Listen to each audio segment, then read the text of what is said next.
Okay, so this is our demo for Lab 4. So here I have opened the computer system.qsys. So what I added was 8 PIOs, according to this in the lab instructions. I renamed each of them so it corresponded to each of these. And I also changed the direction to input, output, output according to this as well. And the bit width, I did one bit width for each of these, except indata.pio, which is 24 bits, and outdata.pio, which is 8 bits. After that, I double-clicked the export column on the conduit row. Then I made the connections to the clock of the system PLL, and I also connected it to the HPS, which allows the hardware RLE encoder to communicate with the ARM processor, where it can be decoded after. And yeah.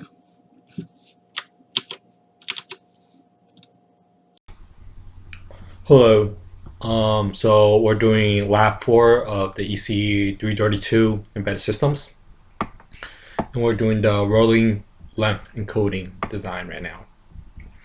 So assume that you guys went over the QSys. Now we're going into the Vertilog file, the DE1, which we provided as a template, and we need to fill out some of the empty parts. So I'm just going to go over what we filled out. So first, we declared the wires. We essentially initiated, and these wires are, you can think of it as actual connections on the board. And these are just declarations. And then we need to connect these wires. So let's take an example. First in, first out in data. The first one. It's 8-bit and left. Now these are all the declaration wires. Next, we need to declare. We actually need to connect these wires to the hardware. So next, we're going to go into the declaration of the PIOs. Yeah, the PIO stands for program input output, and there's a result ready input output external connection export is what you declared in the QSys, and then you exported that wire out. Now we're saying so that's an input output pin, and we need to connect that to the wire that we declared previously up there, the result ready input output. I think the one that we did was example that we did was input data PIO, which that's connected to the iData PIO external connection. Now, so that means the QSys design is now connected to the input of this wire. Now we need to look at the output of the wire, which we declared as modules somewhere up right here.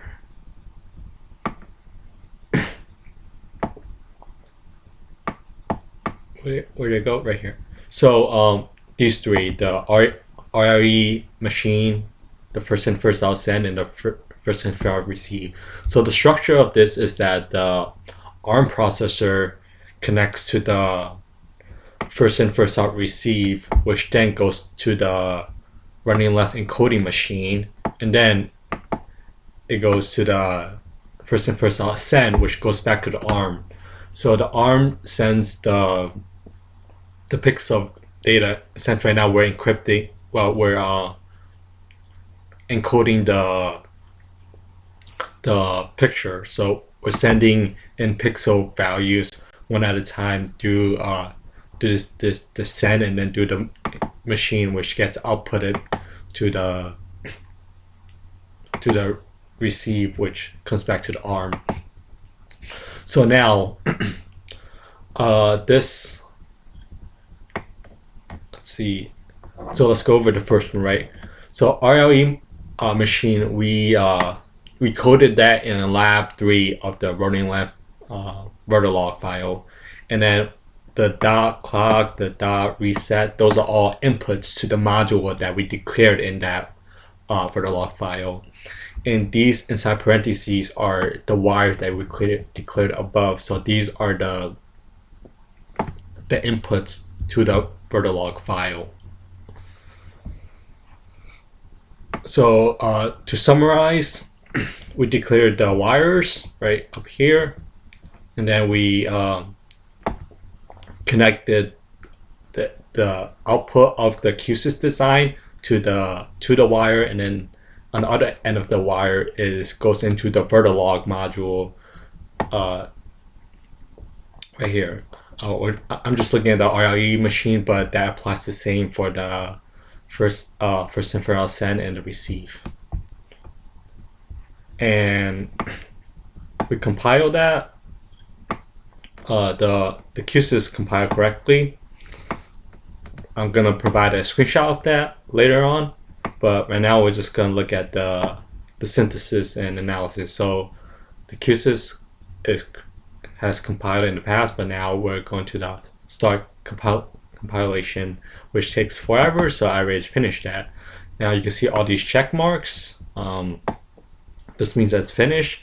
Now, if you want to see like a message or the console output to it, you simply go right here, this table of contact file. And then you can see that these are actually corresponding. So you can see the analysis, synthesis, fitter.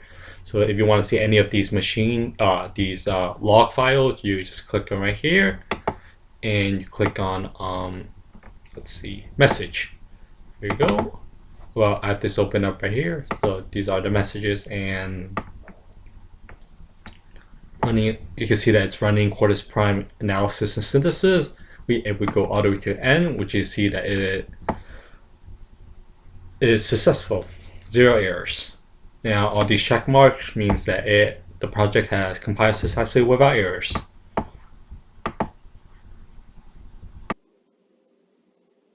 Okay, so this is the capture image.c file for Lab4. At first, we defined the base of SDRAM. That is according to the HDL file, which is already configured in the previous part. And then we assign a SDRAM printer to the SDRAM base. And then we also add a char array, that is a 8 bits array for the 1 bit per pixel white and black image. In the LRE reset signal reset is should be called at the beginning and the end of the compression operation. This will reset the LRE modulo and reset the signals. First, we flash the ROE, and we set the result rate equals to 1 because it's active low. So because we're not active now, so we set to 1. And if the write request, then we set the the write and the read request to 0, and raise the reset signal to reset the ROE modulo and set it back to 0. And the function encode and store is the function for compress the 1 bit per pixel data array. First, we call the ROE reset signal. That is, we're going to reset the ROE, and we also set the encode number that tells us how many data are stored in the SDRAM. So when the index is smaller than the whole pixel of our monitor or the screen, and we set the write base equal to 1, because we're going to set the black and 8 bits black and white data into the ROE as input, and then we set the write request as 0. Then if the ROE signal, the result ready is equals to 0. That means it's ready because it's active low. We will write the read request signal as 1 so that we can read the result from the ROE, and we will write it back to 0. Write it back to 0. Okay, now we use an int that is 32 bits to store our 24 bits data output data, the result. But as we read the instruction, the SDRAM is database is a word address, which is 16 bits. So we need to split the 16 bits data into 2 parts. One is with MSB and LSB. And we count the encoded number, that is means 1 is added to the SDRAM. Then we reset the ROE signals and return the number of data stored in the SDRAM. Calculate the compressed rate will calculate what's the rate of the number of the data we stored in the SDRAM, and what is this previous size.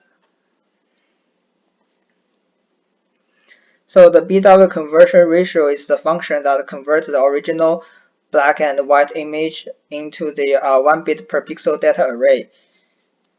So here, if it's we will set the data array to 1 if it's black, and 0 when it's white.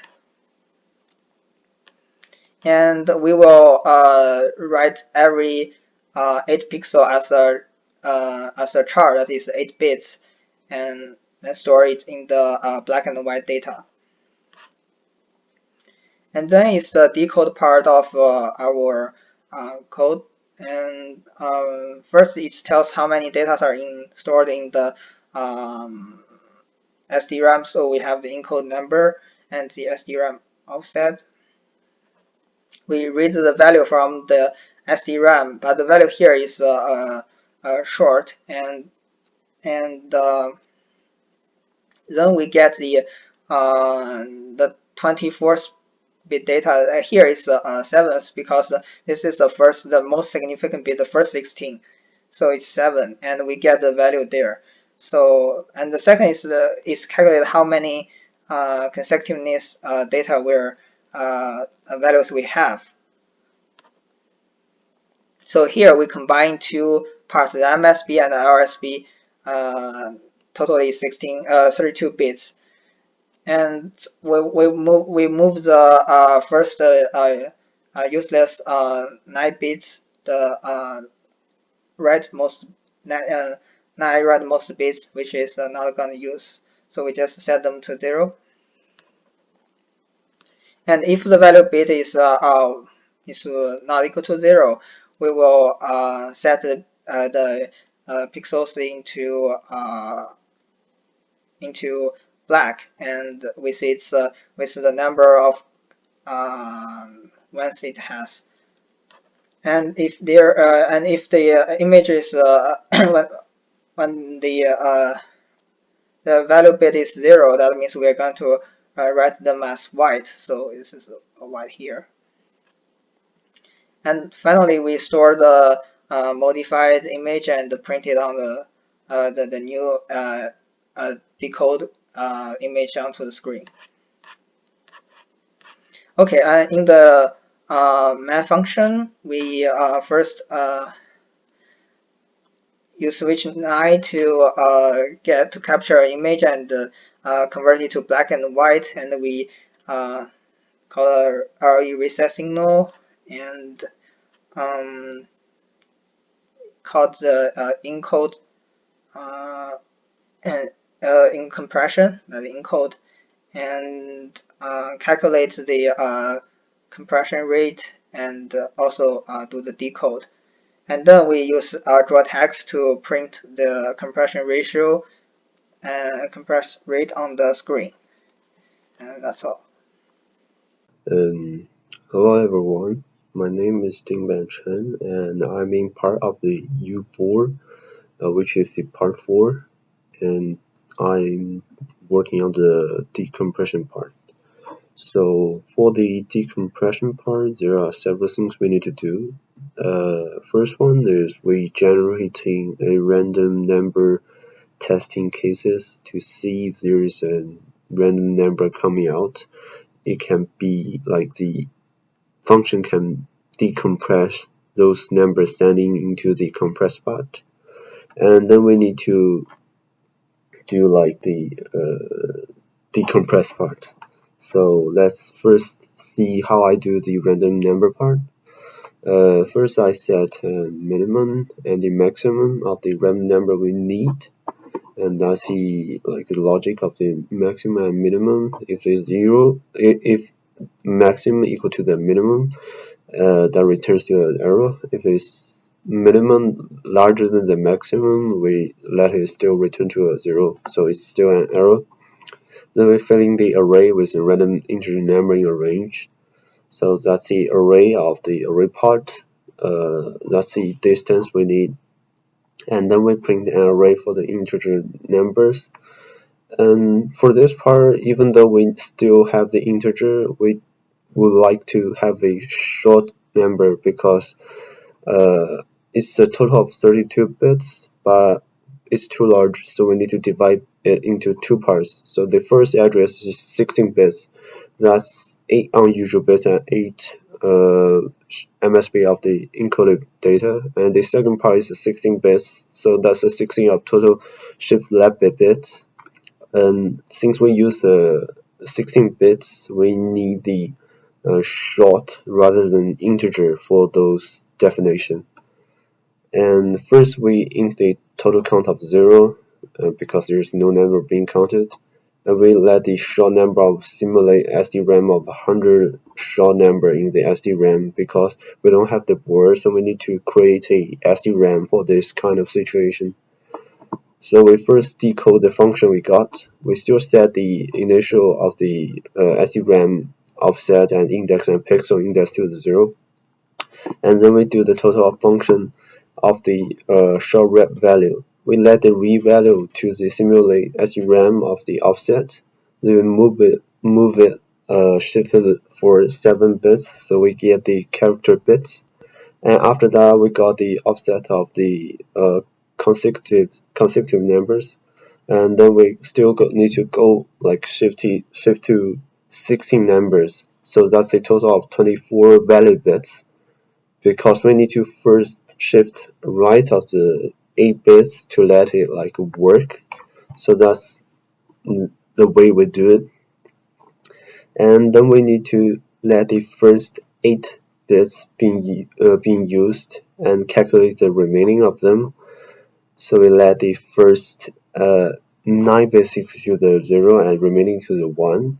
The reason why we need 9 bits because the first one of the 0 or the 1, we need to decide if it's white or black, and I will explain in the downside. So if it equal to the 0, we say it's black. Equal to the 1, we say it's equal to the black because the pixel is all 1. So we print out it's 1. If it's all 0, we say it's white. Then we print out it's white. So that's the the decompression part function we need. Then we go to the main function. The main function is basically a combination of those two. The first one is what we did in the generation of the random number. We set the generation of random number. Those numbers come from the simulate SD-RAM, and there is an integer between them of 100. They start from 0 to the 32,767 because that's the length of a short number, positive short number. And after that's the generation of the random number. Since we have too much random number we got, so we just need like the last two parts. So we just time it, and That's the last two number we need, not last two portion of the number we need, and finish the random generation part. And we do the decode. So we do a decode of 15. Since it's too large, like the 15, we let it like stands from 46, 47, 48, 49. Then we calculate the ratio. The ratio parts get from the encode parts, like this function, 22 times encode number divided by the pixel buffer height times the pixel buffer width. And that's the double length of the total count because we don't have the length and the width since we don't have the board. So we got the ratio. That's how it ran in the command, and it looks pretty good. Oh, one thing I need to add because the number we got is too frustrating, so we added the 04 into so that I can fill in the 1 and 0 to let it go like more straightforward. And final result is like 0080. And since we got A0 in the 16 bits, so we can see that the 8 is the 1, so that's the black, and remaining is a white pixel. And like we can take a look at this part, like those 1, that's the 64 bits of the 1, and the last part is like 32 bits of the 0. So I think that looks pretty good. And that's a part of what I did in the part 4. And thank you.